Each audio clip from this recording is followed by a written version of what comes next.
Poner el dedo en la llaga es investigar, informar, cuestionar y desafiar sin miedo al poder económico y político.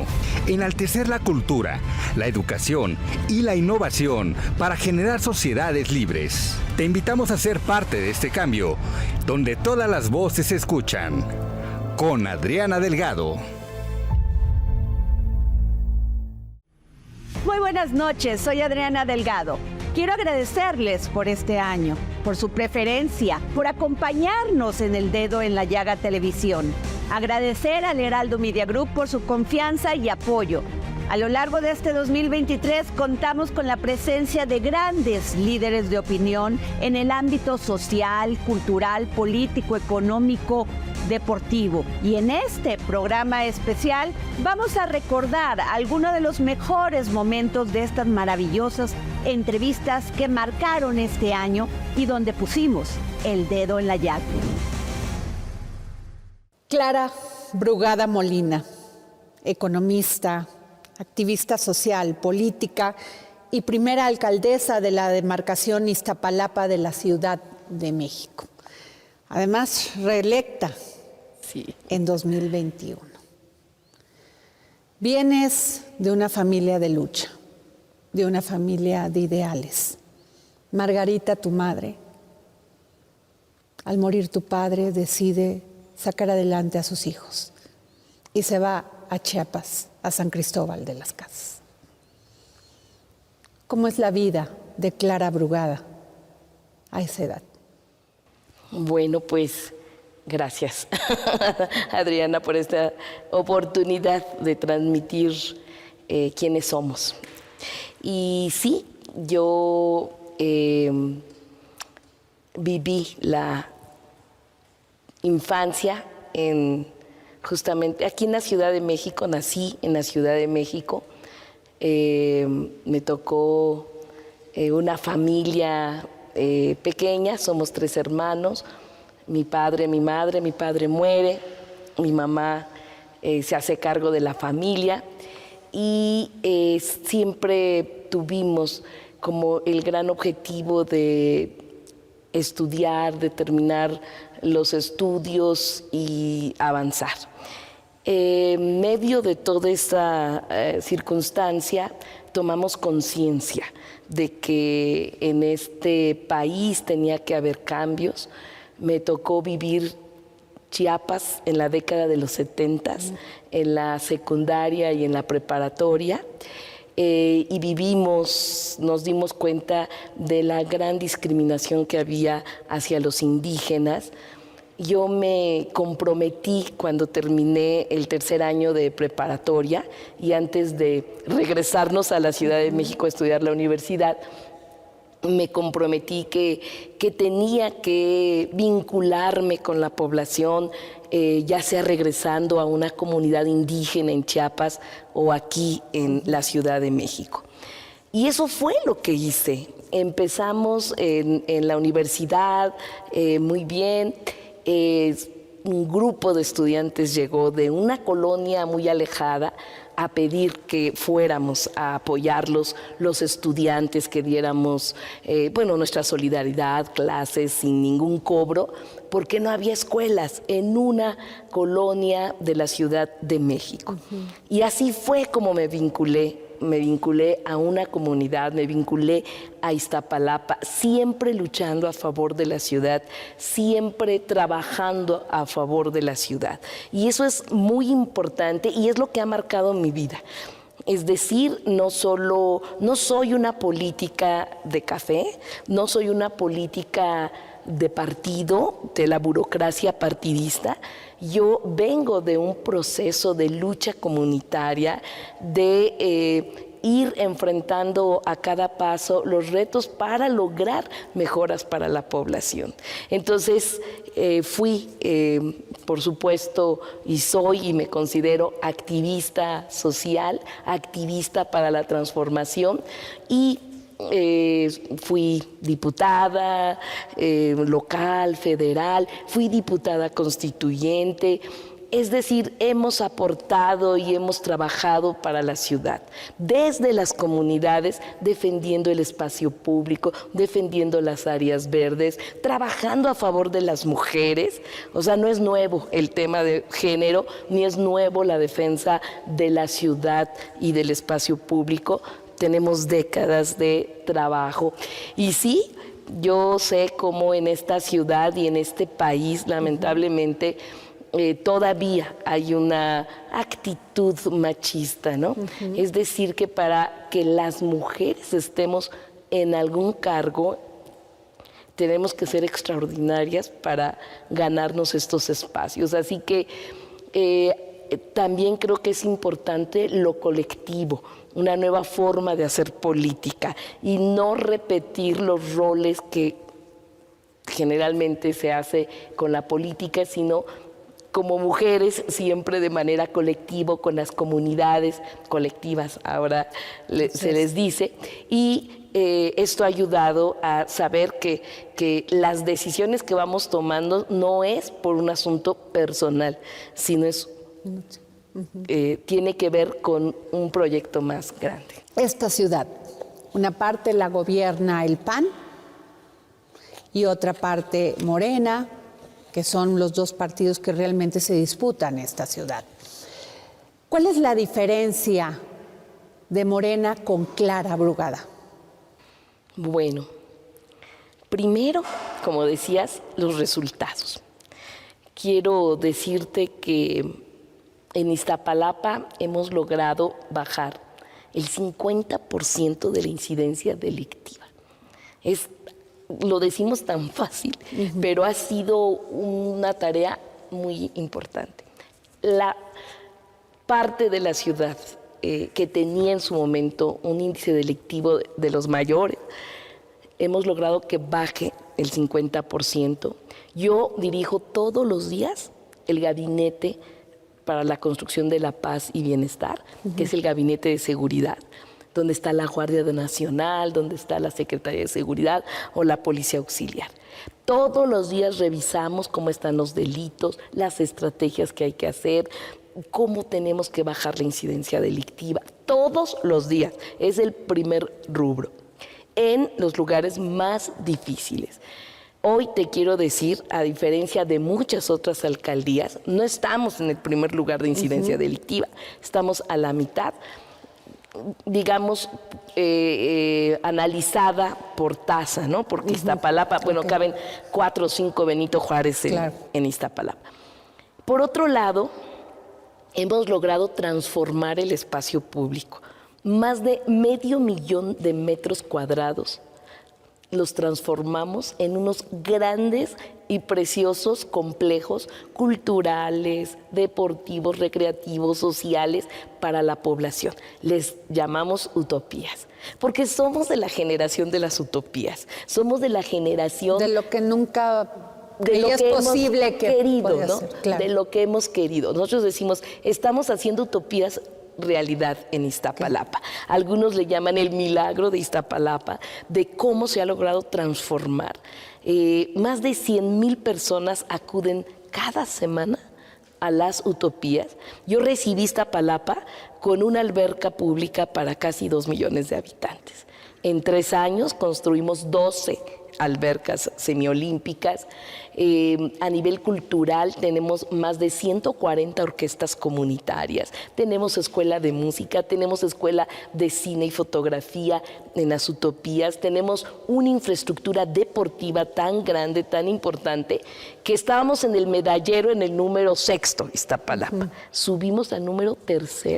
Es decir, cuando se transforma la realidad para que la población pueda ejercer su derecho al deporte, al bienestar, el derecho a la educación, a la cultura, en fin, cambia. Y ese es el gran objetivo. El gran objetivo es que esta ciudad pueda seguir siendo una ciudad de derechos, una ciudad innovadora, una ciudad libre, una ciudad comunitaria también, solidaria, progresista, diversa, una ciudad incluyente, una ciudad a la vanguardia, moderna. Eso es lo que queremos. Entonces, lo que hemos hecho en Iztapalapa realmente nos ayuda para demostrar, por ejemplo, iluminación. La zona más iluminada de la ciudad es Iztapalapa. De Iztapalapa salió los famosos caminos de mujeres libres y seguras. Fuimos pioneras. Salió de Iztapalapa, lo retomó la jefa de gobierno como una política pública para la ciudad y lo retoma el gobierno federal para las principales ciudades del país. Y hoy tenemos una transformación en Iztapalapa con mucha iluminación. Ha cambiado, ha fortalecido la dignidad, la autoestima. Generalmente Iztapalapa ha sido muy estigmatizada, ¿no? Ese lugar, en fin, ahora ha cambiado. Ahora la avenida más iluminada de la ciudad es la calzada Ermita Iztapalapa y no está en Reforma, no está del otro lado, ¿no? Del poniente, no, es Iztapalapa. Es decir, si de los lugares más difíciles, si de las zonas con la problemática con mayores retos, hemos logrado transformarla, darle vuelta y avanzar con resultados muy buenos. Yo creo, y conociendo la ciudad, que tenemos las posibilidades de desarrollar. En este país, Gina, muchas mujeres mueren todos los días. Yo sé que la palabra empoderar no te gusta. No.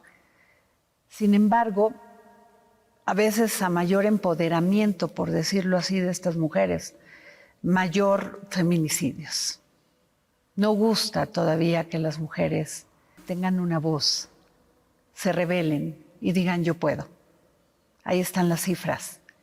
Ahí están las cifras también de que todavía no se han alcanzado esta equidad de género en empresas. Ahí están las cifras de mujeres que dicen no puedo, tengo que mantener a mis hijos, tengo que quedarme en casa a cuidarlos, no puedo ir a trabajar. ¿Qué les dices tú a esas mujeres? Mira, te voy a decir, no es que no me guste el empoderamiento, lo que no me gusta es que nadie te ha quitado el poder. O sea, es una mala concepción de la mujer que cree que alguien se lo quitó. O sea, cuando nace un niño y una niña, el poder ahí está, en la niña y en el niño. El problema es la educación y la cultura. Yo represento a las mujeres ante el G20 en las dos iniciativas.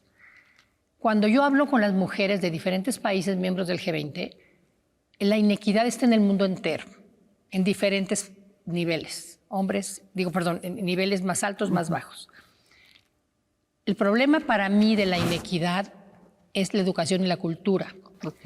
Nace una niña aquí, y no te digo que en todos los casos, pero nace una niña aquí y le compras un juego de té, un delantal, una Barbie, un traje de princesa.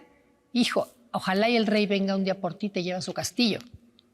Y nace el niño y le compras un traje de astronauta, un Lego, una espada, un traje de robot y una corona del rey.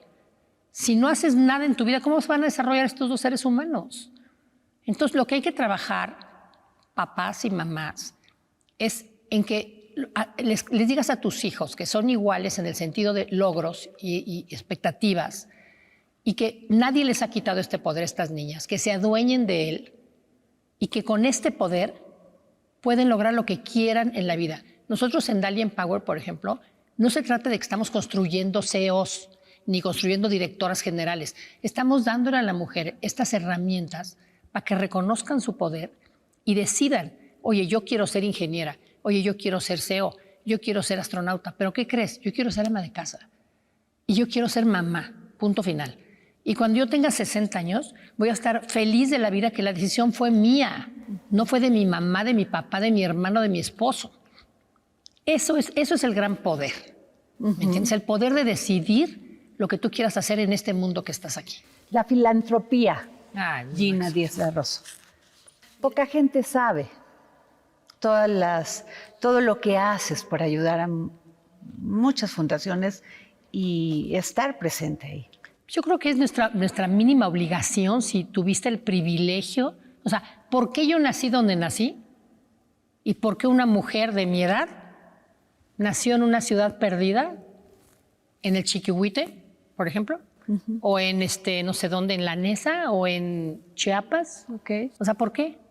Pues yo creo que porque Dios pensó que yo podía hacer algo por muchísimas personas. Entonces, ¿por qué no hacerlo? O sea, es una obligación, ¿eh? No es una opción, ¿eh?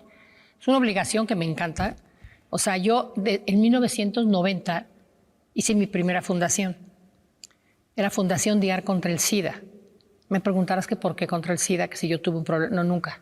Nunca, gracias a Dios, he tenido a nadie con SIDA ni cercano, pero viví en un mundo del diseño. Y en 70 era cuando el SIDA estaba en su máximo apogeo y nadie hablaba, era un tabú, nadie decía nada. Entonces yo traje esta fundación, hice esta fundación en México en donde tenía albergues de alta seguridad, tenía albergues de enfermos terminales de SIDA. ¿Qué pasa? Algo milagroso pasa con el gobierno y hacen FONSIDA y CONASIDA. Okay. Y empiezan a tratar con retrovirales gratis. Okay. Y se empiezan a curar los enfermos de SIDA o a controlar los enfermos de SIDA. Entonces mi fundación, ¿qué pasa con mi fundación? Yo pensaba que yo iba a tener a las personas enfermas de SIDA en etapa terminal. ¿Y quién eran mis, digamos, pacientes? Mujeres violentadas, casadas, en pobreza extrema, enfermas de SIDA porque el marido había sido infiel con prostitutas o con mujeres de la calle. Ya no existía, no era ni marido, ya no existía la pareja, ya se había ido quién sabe dónde, y la mujer se encontraba con 8 hijos y 5 con SIDA. Entonces dije, esto no funciona aquí. Entonces yo tengo que irme un paso atrás con mi fundación y la cambié a erradicar la violencia en la mujer, violencia doméstica en mujeres y niños. Esta fundación me rige la Junta de Asistencia Privada. Soy Fundación DIARC y AP, que es lo máximo porque la Junta es súper rígida, súper buena, te checa que no hagas ningún tipo de cosa fuera de la ley. Es muy buena para las fundaciones, la Junta. Requiere también reportes súper importantemente rígidos, que es muy bueno para mí, estoy convencida. Entonces nos volvimos Fundación DIARC y AP contra la violencia en la mujer, donde tenemos albergues de alta seguridad, por eso me confundí hace un momento. Ahí recibimos mujeres y niños víctimas de violencia, donde viven con nosotros 3 meses, les damos terapia emocional, ocupacional, física, médica. En algunos casos hasta buscamos nueva identidad. Y también tenemos terapias externas cuando salen, por si sienten que pueden caer en otra relación de violencia, y llegan con o sin su pareja para darles terapias externas. Esa es la Fundación DIARC. Tenemos otra fundación, Fundación Centro Proeducación, donde becamos a 1,000 alumnos al año en carreras. Tengo una tercera fundación, que es Fundación Tatis. Yo tengo una niña que le faltó oxígeno al nacer y tiene necesidades especiales. Está muy bien, es independiente, pero tiene necesidades especiales. Entonces tenemos esta fundación que es de ella, en donde brindamos una mejor vida para personas con discapacidad. Entonces son las 3 fundaciones que yo manejo. Usted es un político que se sale fuera de diferente. del modelo que tenemos como políticos en México. Dogmáticos, pragmáticos, silenciosos. Usted es un hombre que va y enfrenta. Ha generado también, como activista social, ha insistido en la desobediencia civil y prácticas de la no violencia como expresiones de protesta o lucha social. Eso es diferente a ser político en México. Sí, yo he sido congruente toda la vida, se dice fácil, es muy difícil. Otra vez mi hermanita María Fernanda Campa Uranga, que es una mujer excepcional, yo decía, eres una chingona, Fernanda, qué nivel de congruencia, de firmeza, generosísima además. Y ella me decía, no sabes, todavía no me he muerto. Entonces es muy difícil, puedes llegar al final de la vida y torcerte, perderte. Y yo he logrado no acomodarme, No, y siempre estar en la lucha social. A diferencia de mis compañeros que aspiran, yo siempre he estado en las luchas del pueblo, en todas, o sea, siempre firme, siempre entregado, siempre comprometido, no pocas veces incomprendido, pero he estado ahí siempre y he hecho una lucha política sin andar de queda bien con nadie. Yo no soy un hombre libre, o sea, yo digo lo que pienso, apoyo al compañero presidente, es el líder del movimiento, le tengo cariño, respeto, admiración, es un hombre excepcional, pero a mí nadie, desde que se murió mi abuelita, nadie me regaña, entonces yo hago lo que me da la real gana, o sea, no en el sentido de voluntarioso, sino en el sentido de convencimiento, en el sentido de lo que creo que es correcto. Y eso no es muy común en política, ciertamente, y es muy costoso. La libertad es muy costosa, o sea, es un lujo que no todo mundo se atreve a darse, porque se te cierran los caminos, se te complican las cosas, ¿no? Ahora, hablamos de libertad. México es un país globalizado, con economía de mercado. ¿Qué tanto puede encajar un movimiento marxista o un pensamiento marxista en un país como México? Es una formación que yo tengo académica muy seria, ¿no? Como si hubiera estudiado medicina o como si hubiera estudiado para dentista o como si hubiera estudiado ingeniería, bajo la visión que en ese momento era de más influencia. Yo no he parado de estudiar. Sí leo mucho de filosofía, mucho de historia. Yo diría que conozco. Es una arrogancia porque la ignorancia es siempre muy grande, pero mientras más lees, más te das cuenta de vacíos que tienes. Pero conozco bastante bien, diría, la historia del país. Y sé que nosotros tenemos nuestro propio camino y nuestro propio destino. Yo creo que nosotros vamos a construir un camino diferente para la humanidad desde México. Estoy convencido. El sistema económico no da más, hombre. Destruye todo. Destruye la naturaleza, destruye la tierra, el agua, los bosques, destruye la vida. Es suicida. Los niveles de pobreza. Tenemos 15 personas que concentran 161.300 millones de dólares. Es irracional. Cuando hay gente que ni siquiera come 3 veces al día. Entonces, una gente radical como yo se necesita en este momento para lograr que la gente coma 3 veces al día, para lograr que la gente tenga un techo, para lograr que no se haga negocio ni con la salud ni con la educación del pueblo. Me parecen cosas muy racionales. No tiene nada que ver con el fantasma del marxismo, del comunismo, ni nada parecido, que estos oligarcas paguen sus impuestos. Tú pagas el 30%, a mí no me preguntan, a mí me llega el descuento, ay cabrón, ¿qué pasó aquí? No, o sea, y ellos no lo pagan, no puede ser, o sea, tienen que pagarlo, tienen que contribuir al país y tenemos que defender y recuperar lo que es del pueblo. Puertos, aeropuertos, carreteras, playas, minerales, ferrocarriles, agua, telecomunicaciones, banca, todo y ponerlo al servicio del pueblo. Me parece que esas cosas son básicas, no son ni siquiera revolucionarias, ¿no? Es un mínimo que debería existir, pues para que haya justicia social y para que los niños, ningún niño trabaje, ninguna niña. ¿Cómo puede alguien pensar que está bien un sistema económico donde los niños y las niñas trabajan? Pues es monstruoso. Se prostituyen, las prostituyen.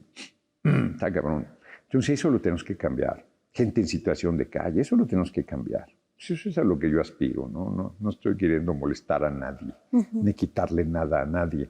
Estoy queriendo que construyamos una sociedad pues, de justicia, de libertad, de oportunidades y que la gente viva de su esfuerzo.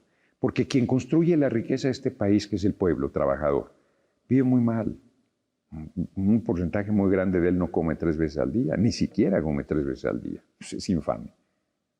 ¿Usted cree que México está preparado para tener una mujer presidenta de la República? Yo creo que México está preparado para...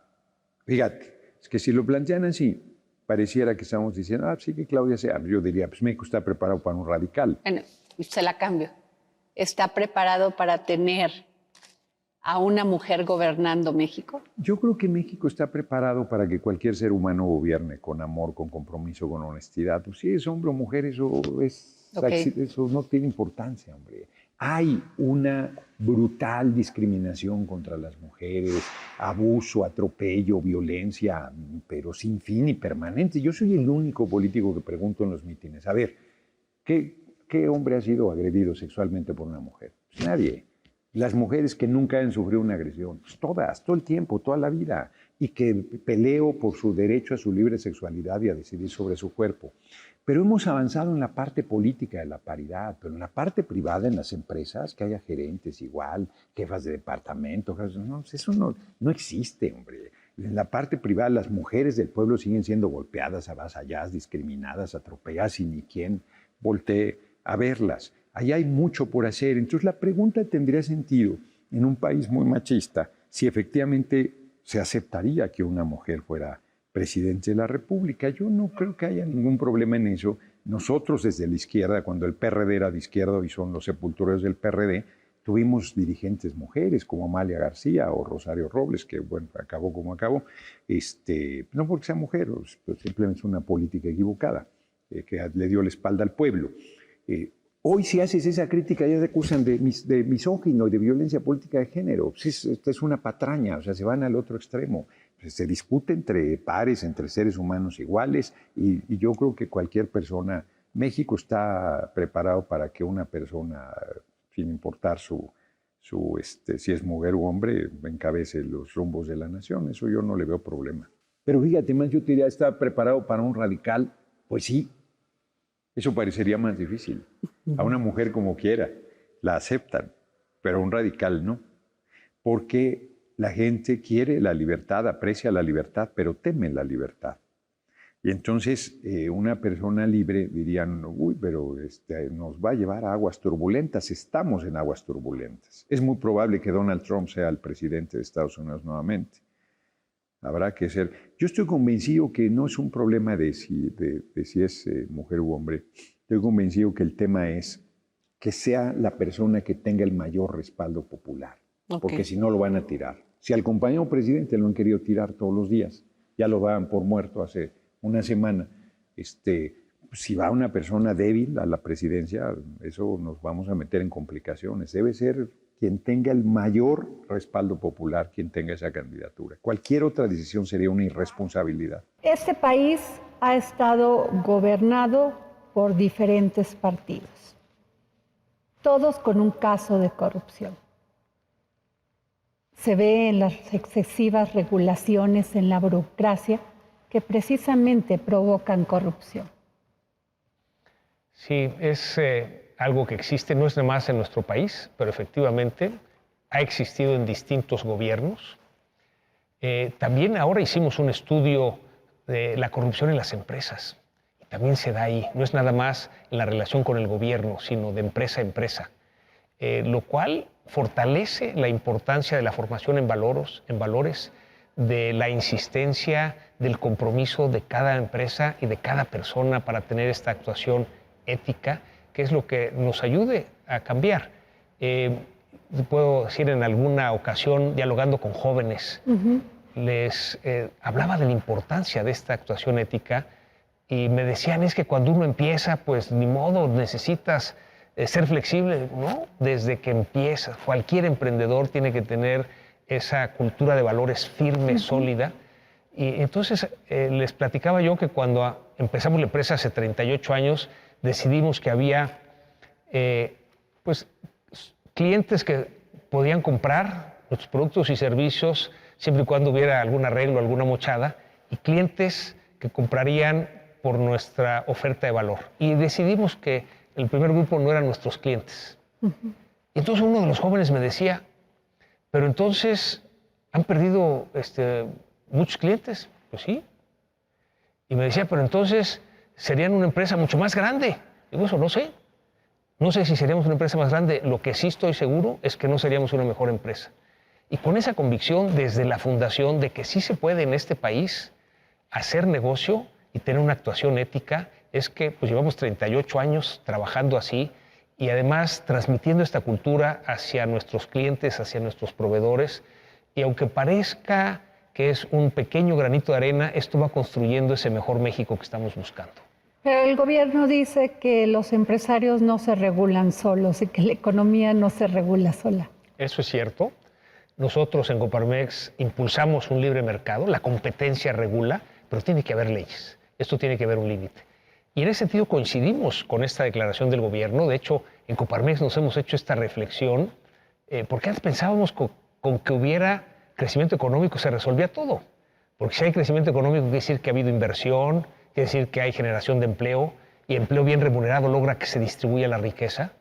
Pero cuando vemos que en este país sí hemos tenido crecimiento económico y pobreza y desigualdad solo han mejorado marginalmente, es decir, aún con este reporte de Coneval, 5 millones de mexicanos salieron de la condición de pobreza del 2018 al 2022, todavía quedan 47 millones de mexicanos en condición de pobreza, 9 de los cuales en pobreza extrema. Tenemos que pensar en un nuevo modelo de país. Y lo que proponemos en Coparmex es trabajar todos en desarrollar un modelo de desarrollo inclusivo que establece que se requiere el desarrollo económico, es necesario pero no suficiente. Tiene que ir de la mano del desarrollo social para que nadie se quede afuera y de la mano del desarrollo sustentable para no utilizar más recursos de los que el planeta puede regenerar. Y entonces estamos de alguna manera planteando este modelo de país, el modelo de desarrollo inclusivo, para que sea enriquecido y lo podemos hacer entre todos. Nos parece que ante los grandes desafíos que tenemos en el país, México nos necesita a todos y México nos necesita unidos. El gobierno tiene grandes proyectos como el Tren Maya, la refinería y el tren sísmico. ¿Qué me dice usted? Bueno, hay un cuarto gran proyecto, el AIFA. El AIFA, bueno. Sí. Este gobierno ha concentrado... Ese ya se cumplió. Ese sí, ya está invertido y podemos decir que es un gran aeropuerto regional. El estado de lo Hidalgo, aprueba usted como empresario. Claro, lo aprobamos como un aeropuerto regional. Hidalgo no tenía aeropuerto. Ahora a media hora de Pachuca ya tienen un aeropuerto. Además, los municipios del norte del Estado de México, desde Tlalnepantla, Cuautitlán, Los Reyes, toda esa zona, pues realmente son alrededor de 4,5 millones de habitantes que ahora tienen un aeropuerto cercano. Yo creo que eso está bien como un aeropuerto regional. Con respecto a la refinería de Dos Bocas, cuando comparamos el costo, no se sabe a ciencia cierta cuánto, pero se estima que va entre 16,000 y 20,000 millones de dólares versus haber adquirido la refinería en Texas, Deer Park. Deer Park. Deer Park fue una buena decisión. Es decir, es una inversión rentable para el país. Y entonces lo que planteamos es por qué no comprar mejor otra refinería que estaban en venta en lugar de hacer una que nos ha costado 3 veces más y que todavía no produce nada. Cada proyecto tiene que tener una justificación técnica, no política. Lo que necesitamos como país, pues sí, claro, refinar nuestro petróleo y hay que ver cuál es la manera más económica de hacerlo. Por eso respaldamos la decisión de completar esa inversión porque éramos socios al 50% en Deer Park. Pero el hecho de que no tenga esta proyección de rentabilidad por los altos costos de inversión que ha tenido, lleva a que las decisiones tienen que ser técnicas y no políticas. El Tren Maya tiene tramos que van a funcionar muy bien, tramos que se han construido sobre las mismas vías férreas que ya existían, especialmente en el estado de Yucatán, tramos en donde pues, hay un daño ecológico, que habrá que evaluar cualquier proyecto de cualquier empresa, de cualquier ciudadano, antes de ejecutarse requiere un estudio de impacto ambiental. Nos parece que no es correcto que un proyecto, porque sea del gobierno, se brinque ese paso y no tenga un estudio de impacto ambiental. La informalidad es un punto muy importante. Los jóvenes que quieren emprender se desaniman porque ellos tienen que pagar tantos impuestos y los que son informales, pues nada. Nos parece que ese es un paradigma que no es tan real. A ver, cuénteme por qué. Cuando tuve la oportunidad de compartir con los diputados y diputadas de Morena el modelo de desarrollo inclusivo que estamos construyendo desde Coparmex con muchos ciudadanos y organizaciones de la sociedad civil, nos decía una diputada de Morena, María Rosete, ella es líder de los vendedores ambulantes acá en Tepito, que los empresarios, primero nos decía que por generaciones su familia había sobrevivido gracias al comercio ambulante, que era la manera de llevar, ha sido la manera por generaciones de llevar sustento a casa. y que nosotros los empresarios los tratamos como delincuentes. Y nos propuso, ¿por qué no mejor nos ayudan a entrar a la formalidad? Y nos reunimos después con María Rosete y la invitamos a nuestro encuentro nacional de Coparmex en noviembre del año pasado en Guadalajara y nos dijo 2 realidades en un panel que participó que nos ayudan a entender un poco más la realidad de la informalidad. Primero nos dijo, ojalá solo pagáramos impuestos. Tienen que pagar permisos, tienen que pagar derechos. Y bueno, pues en esa lucha en la calle, pues muchos pierden la vida. Derecho de piso también. Sí, pero nos dijo una segunda verdad que nos ayuda a entender la informalidad. Nos dijo que los productos que ellos venden, porque no venden ni robado ni contrabandeado. Los productos que ellos venden son los de las empresas. Son un canal de distribución para las empresas que están en la formalidad. Entonces tenemos una combinación de formalidad e informalidad que tenemos que entender para ayudar a los que están en la informalidad. ¿Por qué nos interesa ayudar a los que trabajan en la informalidad? Por 2 razones. Primero, porque es donde se pagan los salarios más bajos. Y segundo, porque no tienen seguridad social. Entonces tenemos que avanzar en cómo logramos acompañar a los negocios informales a que entren a ser empresas formales. Has escalado el Everest, K2, el Kanchenjunga y el Lhotse. ¿Cuál te implicó más reto? Pues ya de todas las 14 8000, híjole, yo creo que K2 ha sido también uno de los retos mentales y físicos más grandes que tuve. K2 en Pakistán es la segunda más alta, una de las más peligrosas. Y no había ninguna latinoamericana. Y había una leyenda de que las mujeres que subían, había un número muy pequeño de mujeres en la historia que había subido esa montaña, morían en otras montañas. Entonces mentalmente eso era muy fuerte. Y tenía pocos años de experiencia, iba nadando contracorriente porque decían, ¿quién se cree ella que va? Si han otras mujeres de toda Latinoamérica lo han intentado, porque ella, que empieza a los 30 años, que es de Aguascalientes, que no tiene ningún curso o certificación, con ese camino tradicional, era como ese deseo siempre que ha sido más grande de todo pues las circunstancias que no me favorecían. Te escucho y no siento más que admiración, porque no cualquiera toma una decisión así, pero además insiste en esa decisión hasta lograr pues ser la 7ª mujer a nivel mundial de completar los 14 8000. Sí. La verdad es que eso yo creo que si me lo hubieras dicho hace 10 años, no lo hubiera creído. Todavía en ese sueño era demasiado grande ir a Everest. Y dije, bueno, voy a ver si puedo poco a poco ir construyendo las bases para ir llegando ahí hasta que lo logré. Me tardé 3 años desde que fui a mi primera montaña hasta llegar al Everest, donde también me decían que el promedio para entrenar y conocimiento era entre 5 a 10 años, un promedio de 7 años. Y o sea, como, ¿por qué tanto, no? Y poco a poco ir expandiendo ese límite o esos sueños, y haber llegado después fue hago el top 3, las 3 montañas más altas del mundo, y ahí me regreso a la oficina. Y yendo hacia Kanchenjunga, que es la 3ª más alta, no había ninguna mexicana, yo no sabía eso. Yo cuando fui, era mi reto ir a esa montaña sin conocer la estadística o los datos. Y ahí es donde hago un récord Guinness, sin prepararlo, de subir las 3 montañas más altas más rápido de la historia como mujer, con oxígeno suplementario. Y era como, ¿cómo? Cuando me dijeron, era como, no, ¿cómo? ¿Por qué no una europea, otra persona que ha estado en las montañas por años o ha tenido más experiencia? Como yo, que empiezo a los 30. ¿Qué les dices a aquella niña que va a ver esta entrevista y que va a decir, yo puedo hacerlo? ¿A quién se tiene que acercar? ¿A dónde recurrir? No tienen herramientas.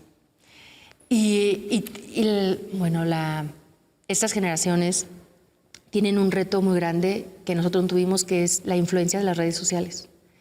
En cuestión de que ya pauta qué es el éxito, cuál es la tendencia,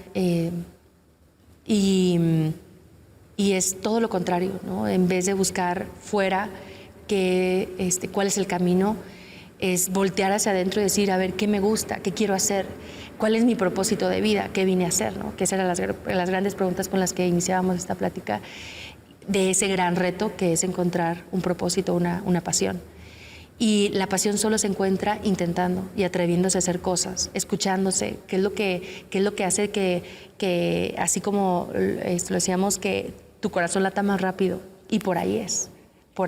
No entrar tanto por acá, por la razón, sino por este deseo, yo siempre he dicho que la pasión es ese motor interno que cuando encontramos la llave para encenderlo podemos crear, pues romper récords, crear nuevas historias. Tu padre, Sabino López, un gran pintor. Entiendo que verlo todos los días generó en ti no solamente esta conciencia por ver, por observar, por llenarte de emoción, pero ¿cómo decides ser pintor? Pues desde niño recibí todos esos estímulos. La familia de mi padre eran alfareros, la familia de mi madre eran campesinos, con múltiples oficios, no solo eso. El papá de mi papá, que se llamaba Chico Guizu, o Francisco Guizu, era muy conocido en varias partes del Istmo, incluso en algunas regiones, hasta Guatemala, porque tenía mucha sabiduría, sobre todo curaba a la gente con plantas, con medicina. Y era una persona muy curiosa, que hacía objetos, instrumentos, sabía poner ventosas y todas estas cosas naturales. Y entonces yo creo que esto es como una herencia familiar que venimos heredando. Entonces mi papá la supo transmitir, como que esta sensibilidad, mi padre la supo transmitir conmigo. Yo no considero que mi papá haya sido mi amigo durante la infancia, porque yo creo que en la naturaleza no existen jerarquías, pero siento que un papá más que un amigo tiene que ser una figura que represente fortaleza, como un roble. Inspira y cuida y protege a los robles pequeños para que crezcan y se desarrollen, para que algún día sean también un roble grande. De hecho, el nombre de mi papá, el Sabino, es el árbol del tule, el ahuehuetle. Mi bisabuelo se llamaba Sabino Guizu, y entonces a mí me pusieron Sabino. Entonces somos una generación de árboles que se transmiten todo el conocimiento, consciente o inconscientemente, a las nuevas generaciones.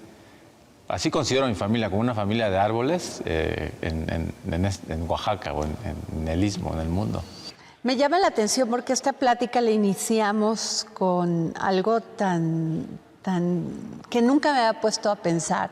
Es cierto, tú naces y creces en un lugar exuberante, en un lugar donde se dan los árboles, donde se dan las plantas, y no era necesario para ti poner una plantita en maceta, porque se da. Pero no es así en todo México. No. Y cuando se da, lo destruimos. ¿Qué te dice esto? Es que el ser humano hace mucho que dejó de convivir con la naturaleza y comenzó a vivir de la naturaleza. Y ese ha sido uno de sus grandes problemas, que el ser humano quiere todo para él, quiere todo para él. Y un gran ejemplo es cuando estamos en un jardín, el instinto primario del ser humano inconsciente, que está basado en su egoísmo, es arrancar las flores que más le gustan para llevárselas a su casa. Pero una persona consciente, llena de amor y compasión y entendimiento y autoconocimiento, entiende que él es parte de esas flores, y una persona con conciencia solamente disfruta de los colores de las flores, de su aroma, y quizás las puede tocar, y en su conciencia queda grabada esta experiencia memorable de haber estado contemplando las flores. Sabino Guizu, el uso del humo. ¿Por qué el humo en tu obra? Mi primer contacto con el humo fue cuando visitaba estos talleres de alfarería de mis tíos abuelos, de mi papá, de los Guizu ahí en el Istmo. Entonces a mí me fascinaba cuando abrían los hornos y entonces sacaban todas las vasijas, las ollas, tenían como ya estaban cocidas, previamente cocidas, pero tenían como unas se veía que unas llamaradas habían pigmentado y accidentalmente les había provocado unas manchas de humo, unas huellas que dejaba el fuego a través del humo. Entonces empecé a sentir la fascinación por estas manchas, que al final es un accidente natural del fuego, que se ve en el cocimiento de muchísimas técnicas tradicionales que hay en Oaxaca y todo el mundo, que este accidente que no es controlado, que provoca el fuego de manchar las vasijas, que desde mi perspectiva para mí era algo bello que me cautivaba, porque era algo que estaba fuera del control del ser humano, era un accidente. Entonces era poder apreciar la belleza del accidente del fuego. Y pasa lo mismo, cuando se incendia una casa, el fuego deja sus huellas, sus manchas. Qué interesante. Entonces, Y uno quiere pintarlas y tú la utilizas para crear arte. Sí. Y entonces yo creo que la cualidad principal aquí no fue tanto el fuego, fue más que nada esta facultad natural que tiene el ser humano del asombro, porque el asombro crea el mundo. Entonces cuando uno se asombra, es curioso, se pregunta, se cuestiona y así se llega a la verdad. Entonces, a partir de ese asombro, de esta curiosidad, empecé a indagar y descubrí que muchos artistas en varias partes del mundo, después de la Segunda Guerra Mundial, un movimiento que se llamaba Grupo Cero, muchos artistas experimentaron y empezaron a trabajar con múltiples materiales como leche, miel, clavos, y un par de artistas trabajaron con el humo. Con otra ejecución, con otros materiales, pero habían ya explotado este elemento, esta fascinación de la huella que deja el fuego, que es el humo, que es la firma del fuego, la huella que deja el fuego, ¿no? Porque el fuego es algo que se consume muy rápido, entonces necesitas un poco de habilidad para poder capturar ese momento. Una cosa es fotografiar el fuego, que es fascinante, pero otra cosa es... O sea, inmediatamente emerge el humo y tú lo captas, sí, y generas una obra de arte. Es atrapar. Podríamos decir que estamos como atrapando el alma, el humo. Solo me queda agradecer de nuevo su preferencia y desearles que tengan unas felices fiestas. El próximo jueves, en El Dedo en la Llaga. Soy Adriana Delgado. A lo largo del 2023 contamos con la presencia de grandes líderes de opinión y en este programa especial para comenzar el año vamos a recordar algunos de los mejores momentos de estas maravillosas entrevistas que marcaron el 2023. Aquí pusimos el dedo en la llaga.